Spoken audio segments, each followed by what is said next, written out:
ایک بات یہ ہے جو بعض اوقات لوگوں کے ذہنوں میں ایک شبے کے طور پر یا ایک سوال کے طور پر پیدا ہوتی ہے۔ ہم جب سے دارالعلوم قائم ہوا 14 اگست کی تقریب منایا کرتے ہیں اور اس موقع پر کبھی مختصر کبھی مفصل اجلاسات بھی مقرر ہوتے ہیں، منعقد ہوتے ہیں، جس میں پاکستان کی تاریخ بھی بعض اوقات بیان کی جاتی ہے اور پاکستان کے مقاصد کا بھی ذکر ہوتا ہے۔ بعض مرتبہ دلوں میں یہ خیال پیدا ہوتا ہے کہ ہم جو اپنے آپ کو حضرات علماء دیوبند سے وابستہ قرار دیتے ہیں اور انہی کے خوشچی ہیں، کیونکہ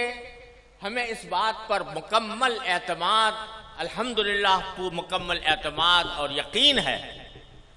کہ حضرات اکابر علماء دیوبند ہمارے بہترین اسوہ اس لیے ہیں کہ وہ اتباع سنت کی تصویر ہے، اور ہمیں اس بات پر مکمل اعتماد ہے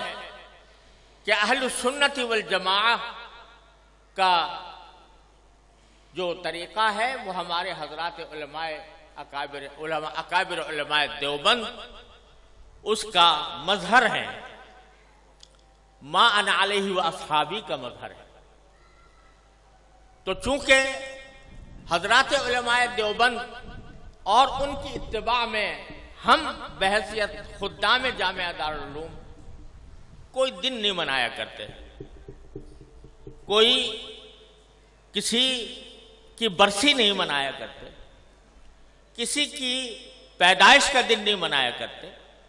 یہاں تک کہ اس کائنات میں سب سے زیادہ عظیم ہستی جو در حقیقت وجہ تخلیق کائنات ہے جناب محمد الرسول اللہ صلی اللہ علیہ وسلم، آپ کا یوم پیدائش بھی ہم لوگ نہیں مناتے۔ آپ کا وہ یوم پیدائش جس کو آج کی اصطلاح میں عید میلاد النبی کہا جاتا ہے وہ بھی ہم نہیں مناتے، لیکن یوم پاکستان مناتے ہیں، 14 اگست کو یوم آزادی مناتے ہیں۔ تو بعض لوگوں کے دلوں میں یہ خیال پیدا ہوتا ہے کہ جب اگر دن منانا ہے تو سب سے زیادہ اس کے مستحق نبی کریم سرور دو عالم محمد مصطفیٰ صلی اللہ علیہ وسلم کی پیدائش ہے یا آپ کی یاد ہے جس کو منانے کے لیے کوئی تقریب منعقد کی جائے۔ کیا وجہ ہے کہ ہم عید میلاد النبی نہیں مناتے لیکن یوم پاکستان مناتے ہیں، آزادی پاکستان کا دن مناتے ہیں؟ تو میں اس کی وضاحت کرنا چاہتا ہوں کہ اس میں کوئی شک و شبہ نہیں ہے کہ اس کائنات کی تاریخ میں سب سے بڑا عظیم دن وہ تھا جس میں اللہ تبارک و تعالی نے اس کائنات کی ہدایت کے لیے جناب محمد الرسول اللہ صلی اللہ علیہ وسلم کو مبعوث فرمایا۔ اس سے زیادہ عظیم دن انسانی تاریخ میں کوئی اور نہیں جس میں آپ تشریف لائے، لیکن آپ ہی کی تعلیمات اور آپ ہی کی سنت اور آپ کے جانثار صحابہ کرام کی سنت یہ ہے کہ انہوں نے کبھی نبی کریم سرور دو عالم صلی اللہ علیہ وسلم کا دن نہیں منایا، اور اس لیے نہیں منایا کہ اللہ تبارک و تعالی نے رسول کریم صلی اللہ علیہ وسلم کو اس لیے مبعوث فرمایا تھا تاکہ آپ کی ہدایت کی روشنی سے یہ کائنات منور ہو اور لوگ آپ کی تعلیمات کی اتباع اور پیروی کریں۔ آپ کی ذات والا صفات وہ ہر قسم کی رسمی کارروائیوں سے کہیں بالاتر ہے، اور حضرات صحابہ کرام جو آپ کی زندگی کے ایک سانس کے بدلے اپنی ساری زندگیاں نچھاور کر سکتے تھے، انہوں نے کبھی یہ دن نہیں منایا۔ جب انہوں نے جو کوئی چیز نہ منائی ہو اور انہوں نے اس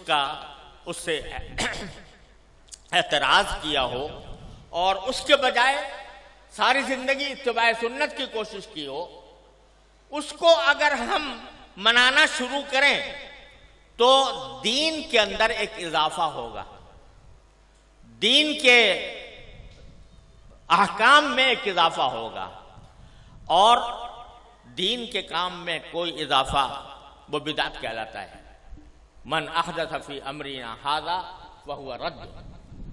تو وہ بدعت بن جاتا ہے، کیونکہ وہ ایک مذہبی معاملہ ہے۔ عید میلاد النبی مذہبی تقریب کے طور پر منائی جاتی ہے، مذہبی عید کے طور پر، عید کا نام اس کا رکھا گیا ہے، اور وہ مذہبی تقریب ہے۔ اور مذہبی تقریب اگر کوئی شخص مذہب کا حصہ سمجھ کر وہ بنائے گا تو دین میں ایک اضافہ ہوگا جس کا نام بدعت ہے۔ اس لیے ہمارے اکابر علماء کرام نے اس بنانے کا اہتمام نہیں کیا۔ جہاں تک یہ 14 اگست کا تعلق ہے، 14 اگست کے یوم آزادی کا تعلق ہے، یہ کوئی مذہبی تقریب نہیں ہے، یہ کوئی دینی اجتماع نہیں ہے، یہ دینی تقریب نہیں ہے، بلکہ یہ ملکی تقریب ہے، اور ملک کی آزادی کے طور پر، اس کے ایک نشان کے طور پر اس کو منایا جاتا ہے۔ کوئی شخص بھی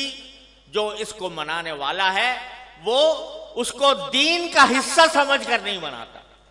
اس کو مذہب کا جز سمجھ کر نہیں بناتا، بلکہ ایک ملکی تقریب ہے۔ ایک ملک کا اللہ تبارک و تعالیٰ نے ایک ملک ہمیں عطا فرمایا، اور ایسا ملک عطا فرمایا جس کی تفصیل مولانا عزیز الرحمان صاحب نے بیان کی ہے، تو وہ ہم ایک ملک کی تقریب کے طور پر بناتے ہیں۔ بدعت اس وقت بنتی ہے کوئی چیز جو شریعت میں نہ ہو اور شریعت کا حصہ اس کو بنا دیا جائے، لیکن یہ کوئی شریعت کا حصہ نہیں، یہ کوئی دین کا کوئی دینی تقریب نہیں، دینی عید نہیں، دینی مذہب نہیں، دین کا کوئی مذہبی حصہ نہیں، لہذا یہ ایک ملکی تقریب ہے۔ اور یہ ایسا ہے جیسے کہ اگر کوئی شخص اپنے گھر کے اندر کوئی کسی اپنے گھر کی تعمیر ہوئی اور اس تعمیر کے اوپر کوئی اجتماع کرے، کوئی دعوت کرے، تو یہ کوئی مذہب کی تقریب نہیں ہے، کوئی دین کی تقریب نہیں ہے۔ اسی طریقے سے ہم یوم آزادی پاکستان کا اس لیے مناتے ہیں کہ اللہ تبارک و تعالیٰ نے اپنے فضل و کرم سے یہ نعمت ہمیں عطا فرمائی تھی، اور ملکی تقریب کے طور پر اس کو منایا جاتا ہے۔